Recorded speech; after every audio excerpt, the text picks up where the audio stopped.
I make deco listings with paper, and today I want to make something cool. So first I'm gonna roll up some paper, then cover it with tape. Cut out sheets of tape and glue on each end to create the jaws. Afterwards, I attach strands of paper and cut off the excess to make the teeth. Attach strings of paper to the top and the bottom jaw. The head gets glued on, and with a tweezer, I push in tape to separate the teeth from the jaws. Following, I build up the bottom jaw and cover it with tape. Next, I make a paper tail, wrap it in tape and glue it to the back of the head. Once covered, I add further details by adding strings of paper around the tail. Everything then gets a quick rub of liquid glue. Next are the wings, which I make by bending, cutting and smashing together paper and tape.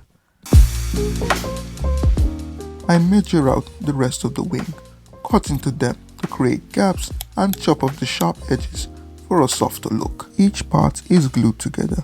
The wings turned out to be too small, so I made bigger versions. So there you have it. The head is complete and off to the body. A ball of paper that I wrap in tape. Glue the head to the neck, then the neck to the body. I attach strands of paper to the neck to create tension, and then the abs are added on.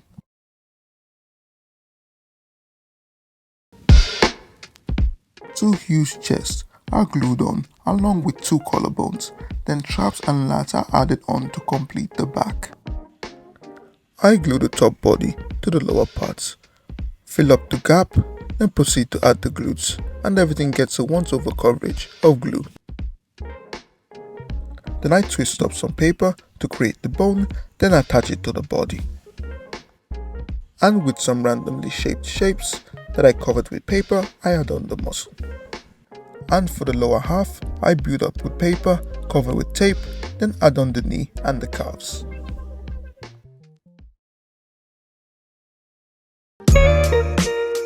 Following are the feet, which I make by attaching some paper to give it more of a foot shape, then glue on the toes along with some strings of paper to keep set toes in place, and also gluing on the ankles. And once done, I can start building up the arms, which is the same process as the legs.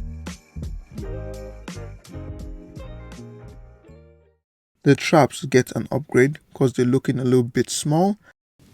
Then I make the rest of the arm by adding paper to various areas to create the forearms.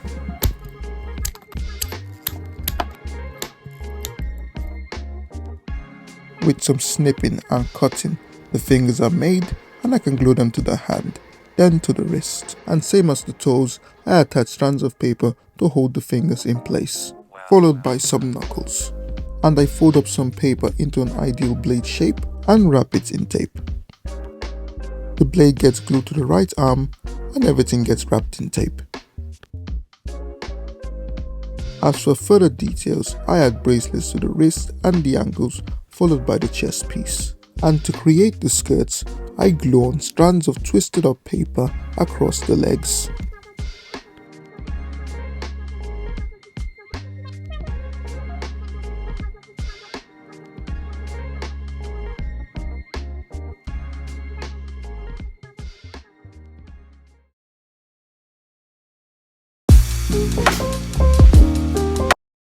This piece gets covered, then outlined with tape and glued on.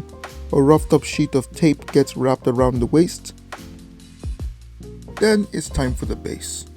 I use a can to carve out the circle, and with the tweezer I make lines extending out of the circle, then make a circle at the end of the lines. Then everything gets glued together, and don't forget the headpiece. To paint, I start off with a black coat, then hit everything with some grey paint, then white. This helps to make shadowing easier, because I'm lazy.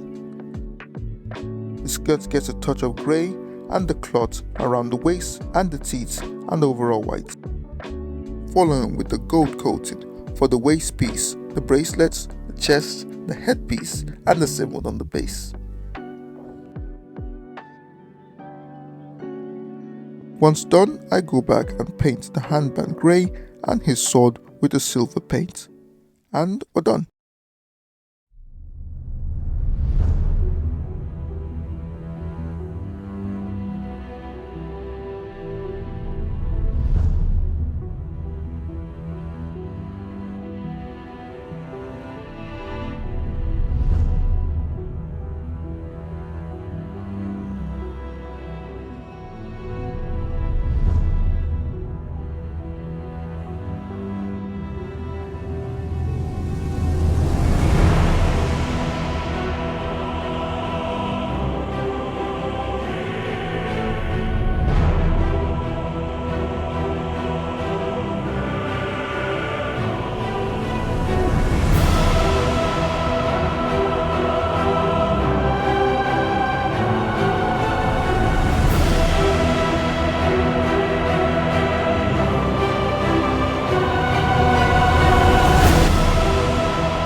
So yeah, if you did make it this far, do consider dropping a like and subscribing, and I'll catch you in the next video.